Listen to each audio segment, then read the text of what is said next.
really looking forward to seeing what companies do with that, because it encourages companies to do more and more LLM models, right? So that's something that I'll be passing on in my notes to my executive clients, because that barrier to entry has now dropped significantly, and it'll continue to drop, right? Because if they're doing this with their kind of intermediate model launches and model introductions, what does it mean when they introduce GPT-5?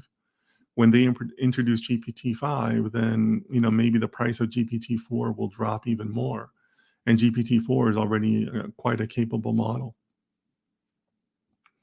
So yeah, so really looking forward to seeing where that ends up.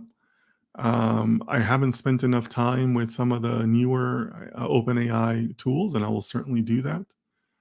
To try to get a better sense for them. I've spent some time recently with Anthropic's version, Claude. I thought that was a very interesting tool. I might be doing a video on that shortly.